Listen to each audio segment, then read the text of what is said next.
सुबह है उम्मीदों की बदली जिंदगी, फूल खिले हैं आशाओं के अब मिली हर खुशी। सब मिलके गाएंगे खुशियाँ मनाएंगे, हमको करेंगे दूर। रेडियो रेडियो मयूर मयूर, रेडियो रेडियो मयूर। रेडियो मयूर 90.8 FM, सुने अपने दिल की आवाज।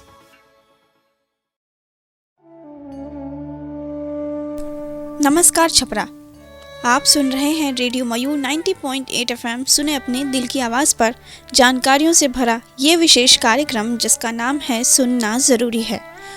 और इस कार्यक्रम को लेकर आप सभी के बीच आती हूँ मैं, यानी कि आपकी दोस्त आरती।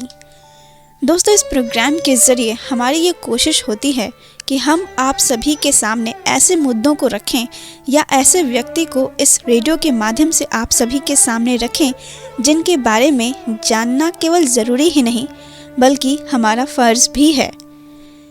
दोस्तों, हमारे देश में ही कई ऐसे लोग हैं जिन्होंने अपने निजी जीवन के सुख सुविधा से आगे निकलकर अपने समाज, अपने संस्कृति, अपने धरोहर और अपने देश को सर्वोपरि माना है और उसके विकास में अपनी पूर्ण भागीदारी निभाई है। दोस्तों, अपने आज के इस एपिसोड में भी मैं ऐसे ही दो महान व्यक्तित्व को आप सभी के सामने प्रस्तुत करूंगी और ये महान हस्तियां कोई और नहीं बल्कि हमारे ही क्षेत्र के, अपने ही माटी के बिहार के दो ऐसे लाल हैं जिन्हें हमने महेंद्र मिश्र और भिखारी ठाकुर के नाम से जाना। तो आइए छपरा, हम अपने आज के इस एपिसोड की शुरुआत महेंद्र मिश्र से करते हैं। दोस्तों, महेंद्र मिश्र या अपनी भाषा में कहें तो महेंद्र मिश्र का नाम बिहार एवं उत्तर प्रदेश के लोकगीतों में सर्वोपरि है। वे लोकगीतों की दुनिया से सम्मानित बादशाह थे। उनकी रचित पूर्वी वहाँ तक पहुँची है जहाँ जहाँ भोजपुरी सभ्यता, संस्कृति एवं भोजपुरी भाषा पहुँची है। दोस्तों, उनके पूर्वी गीत और अन्य गीत मॉरिशस, फिजी, सूरीनाम तक पहुँच चुके हैं। महेंद्र मिश्र न केवल गायक थे बल्कि वे एक आशु कवि, संगीतकार, कीर्तनकार, प्रवचनकर्ता और धर्मोपदेशक भी थे। अपनी पूरी जिंदगी में उन्होंने कभी दूसरों द्वारा रचित गीत नहीं गाया। वे हमेशा स्वरचित यानी खुद के रचित गीत ही गाते रहे। दोस्तों, उनकी रचनाएं समाज के उद्धार एवं राष्ट्रीयता के आंदोलन में अपनी महत्वपूर्ण भूमिका दर्ज करा रही थीं। दोस्तों, महेंद्र मिश्र ने हिंदी में भी लिखा, भोजपुरी में भी लिखा और हिंदी भोजपुरी मिश्रित काव्य भाषा का निर्माण भी किया। ऐसे महान महेंद्र मिश्र का जन्म 16 मार्च 1886 को हुआ था। महेंद्र मिश्र बचपन से ही पहलवानी, घुड़सवारी, गीत, संगीत में तेज थे। उनको विरासत में संस्कृत का ज्ञान और आसपास में अभाव का जीवन मिला था जिसमें वे अंत समय तक भाव भरते रहे। इसलिए उनकी रचनाओं में देशानुराग से लेकर भक्ति, श्रृंगार और वियोग के कई दृश्य मिलते हैं।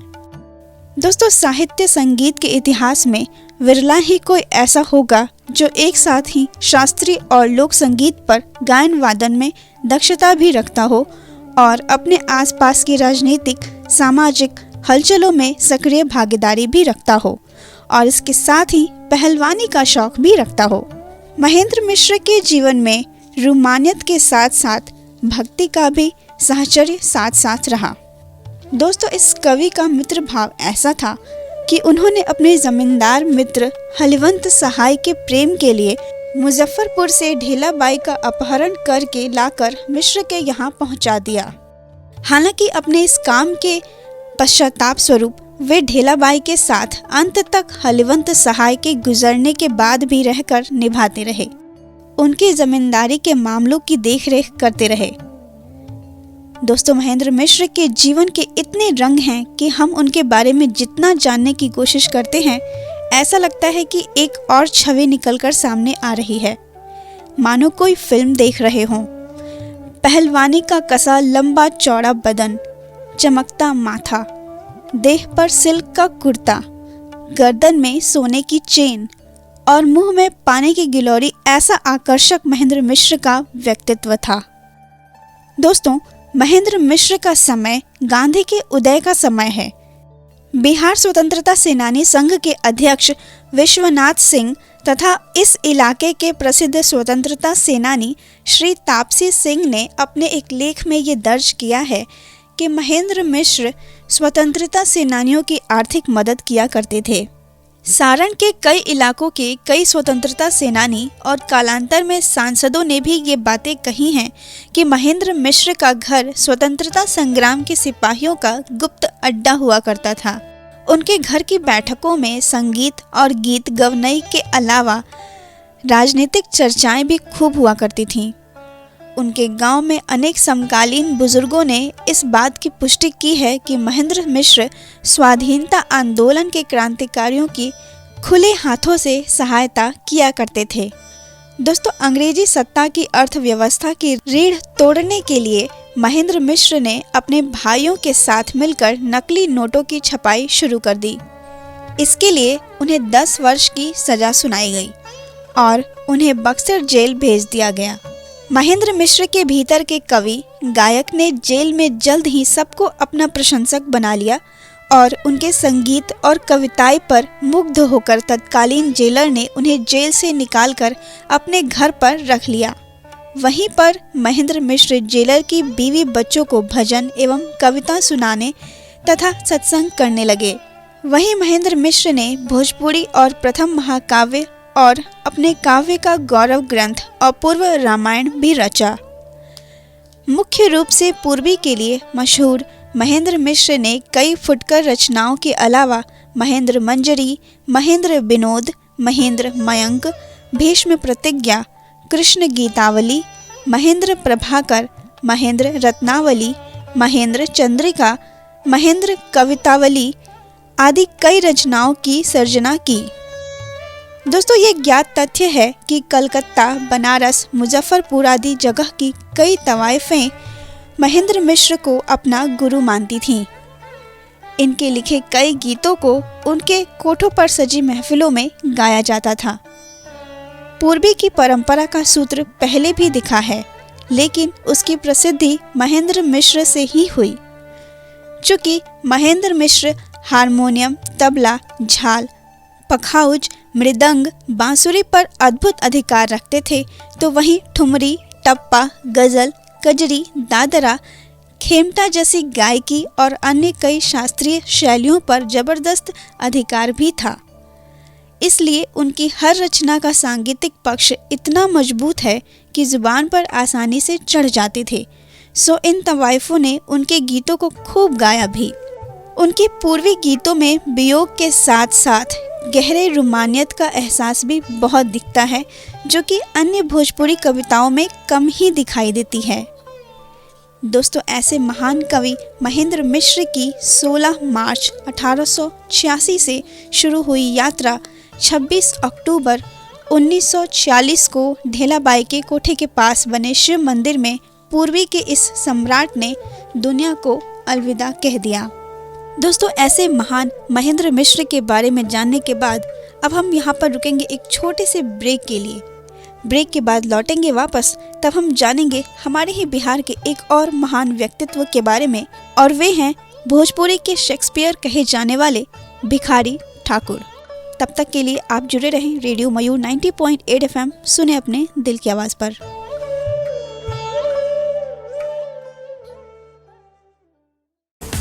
रेडियो मयूर 90.8 FM, सुने अपने दिल की आवाज।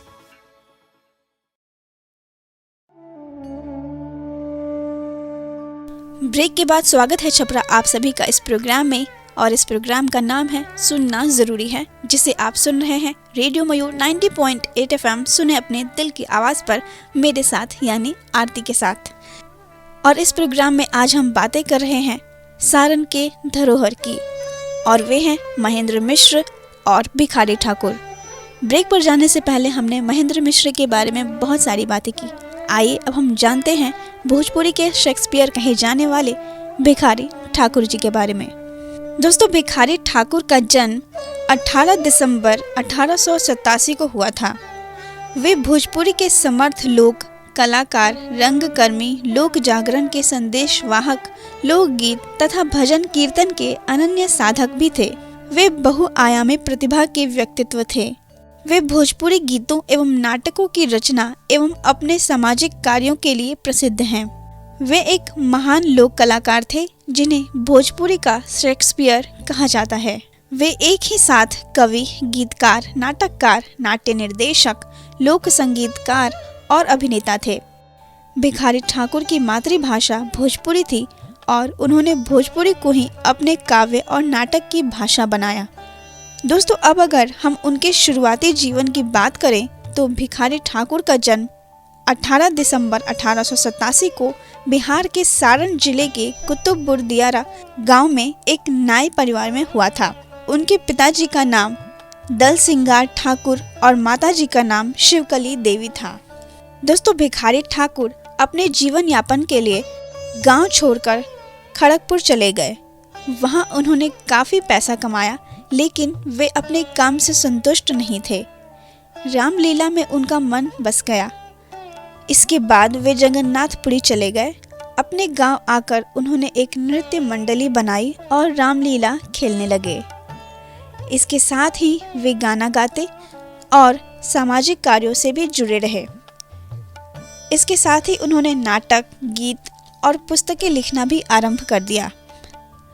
उनकी पुस्तकों की भाषा बहुत ही सरल थी, जिससे लोग बहुत आकृष्ट हुए। उनकी लिखी किताबें वाराणसी, हावड़ा और छपरा से प्रकाशित हुई। उन्होंने कई लोक नाटक रचे, जिसमें मुख्य रूप से हैं विदेशिया, भाई विरोध, बेटी वियोग या बेटी बेचवा, कलयुग प्रेम, गबर घिचोर, गंगा स्नान, विधवा विलाप, पुत्रवध, ननद भौजाई, बहरा बहार, बिरहा बहार, राधे श्याम बहार।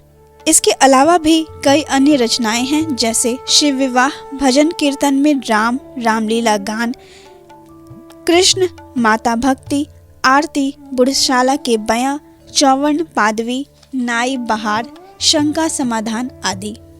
दोस्तों, भिखारी ठाकुर को भोजपुरी भाषा और संस्कृति का बड़ा झंडा वाहक माना जाता है। भोजपुरी को झारखंड, पूर्वी उत्तर प्रदेश और बंगाल के कुछ हिस्सों सहित बिहार के प्रमुख हिस्सों में व्यापक रूप से बोली जाती है। वे केवल इस भाषाई क्षेत्र में ही लोकप्रिय नहीं हैं, बल्कि उन शहरों में भी जहां बिहारी श्रमिक अपनी आजीविका के लिए चले गए। कई ने सामंत और ब्राह्मणवादी मूल्यों को कायम रखने के लिए उन्हें आलोचना की, जो कुछ हद तक सच हो सकते हैं।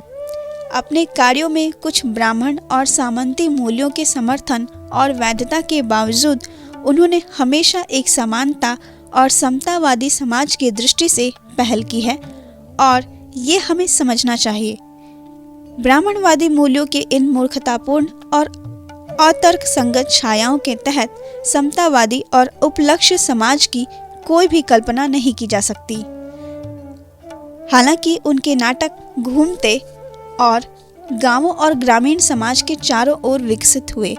वे अभी भी कोलकाता, पटना, बनारस और अन्य छोटे शहरों जैसे बड़े शहरों में बहुत प्रसिद्ध हो गए, जहां प्रवासी मजदूरों और गरीब श्रमिक अपनी आजीविका की खोज में गए। देश की सभी सीमाएं तोड़कर उन्होंने मंडली के साथ Mauritius, Kenya, Singapore, Nepal, British Guyana, Suriname, Uganda, Myanmar, Madagascar, दक्षिण अफ्रीका, फिजी, त्रिनिडाद और अन्य जगहों पर भी दौरा किया, जहां भोजपुरी संस्कृति कम या ज्यादा समृद्ध है।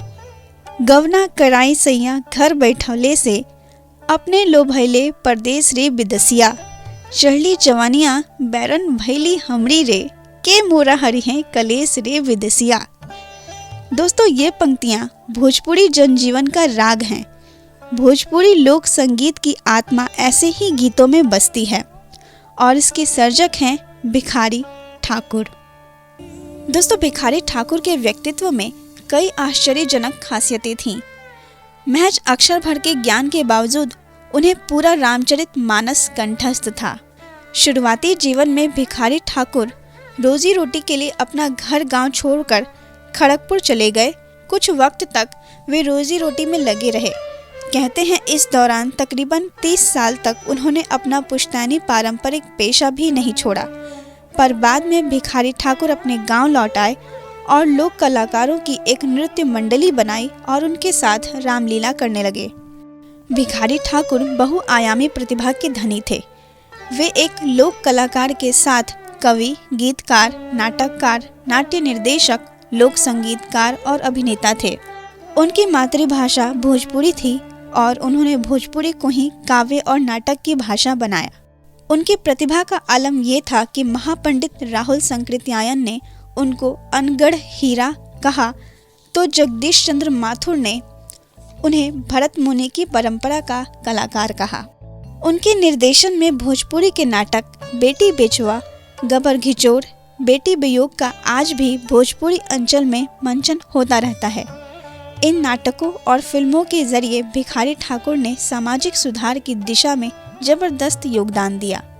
दोस्तों, भिखारी ठाकुर कई कामों में व्यस्त रहने के बाद भी भोजपुरी साहित्य की रचना में लगे रहे। उन्होंने तकरीबन 29 पुस्तकें लिखी, जिस वजह से आगे चलकर वे भोजपुरी साहित्य और संस्कृति के संवाहक बने। हंसी हंसी पनवा खियौले बेईमनवा कि अपना बसेरे परदेस, कोरी रे चुनरिया में दगिया लगाए गईले, मारी रे करेजवा में ठेस। फिल्म विदेशिया ने भिखारी ठाकुर को खासी पहचान दिलाई। उस फिल्म की ये 2 पंक्तियां आज भी भोजपुरी अंचल में मुहावरे की तरह गूंजती रहती हैं। दोस्तों, बिहार में उस खाटी नाच शैली की मौत हो चुकी है जिसके लिए भिखारी ठाकुर को पहचाना जाता है। सभ्य नाच या विदेशिया शैली के आविष्कारक भिखारी ठाकुर ही थे। औरतों की ड्रेस पहन लड़कों या पुरुषों की परंपरा भी अब स्वतंत्र रूप से खत्म हो चुकी है। जिस अंग्रेज राज के खिलाफ नाटक मंडली के माध्यम से वे जीवन भर जन जागरण ही करते रहे, बाद में उन्हीं अंग्रेजों ने उन्हें राय बहादुर की उपाधि दी। दोस्तों, भिखारी ठाकुर ने भरपूर उम्र जी। 83 साल की उम्र में 10 जुलाई 1971 को भोजपुरी के शेक्सपियर भिखारी ठाकुर ने इस दुनिया को अलविदा कह दिया। दोस्तों, भिखारी ठाकुर जन्म से ही अवहेलना के शिकार रहे। बाद में पिता दल सिंगार ठाकुर ने विद्यालय भेजा तो साल खत्म होने के बाद भी रामगीत, देहू सुमति लिखना नहीं आया। आता भी कैसे, शिक्षक उनसे नाई का काम लेते। इस वजह से पढ़ाई छुड़वाकर पशुओं के साथ हाँक दिए गए। लेकिन बाद में निमंत्रण की पालियां पढ़ने के लिए उन्होंने पढ़ने की ज़रूरत महसूस की, इसलिए मित्र भगवान साव के पास गए और कहा, मुझे पढ़ना सिखा दो। दोस्तों, भिखारी ठाकुर शुरू से ही क्रांतिकारी रहे। प्रचलित नाटकों से अलग उन्होंने स्वयं नाटक लिखे जिसे वे नाच या तमाशा कहते थे, जिनमें समाज के तलछट के लोगों के सुख दुख, आशा आकांक्षा का चित्रण होता था। बिरहा बहार तुलसीकृत रामचरितमानस की तर्ज पर लिखा हुआ धोबी धोबिन का सांगीतिक वार्तालाप था। भिखारी ठाकुर ने कभी भी प्रचलित लोकनायकों पर नहीं लिखा। यहाँ तक कि मित्र रामानंद सिंह के उकसाते रहने के बावजूद भी कुंवर सिंह पर भी नहीं। भिखारी ठाकुर कहते हैं कि राजा महाराजाओं या बड़े बड़े लोगों की बातें ज्ञानी गुणी विद्वान लोग ही लिखेंगे, मुझे तो अपने जैसे महदूबर लोगों की बातें ही लिखने दें। बड़े जातियों के लोग उनसे जितनी घृणा करते हैं उतनी ही घृणा भिखारी ठाकुर भी उनसे करते हैं। जाति से नहीं, उनकी जातिगत शेखी से। अपनी तमाम योग्यता के बावजूद रे या भिखारिया कहकर पुकारे जाने पर उनका अहम बिलबिला उठता। तो दोस्तों, ऐसे थे हमारे माटी के 2 लाल, भिखारी ठाकुर और महेंद्र मिश्र। छपरा, आपने आज के इस एपिसोड में इन दोनों महान हस्तियों को सुना। हम अपने अगले अंक में फिर मिलेंगे नए विषय के साथ। तब तक के लिए मुझे यानी आरती को इस प्रोग्राम से यानी सुनना ज़रूरी है से दीजिए इजाज़त और आप सुनते रहें रेडियो मयूर 90.8 FM। सुने अपने दिल की आवाज़। रेडियो मयूर 90.8 FM, सुने अपने दिल की आवाज़।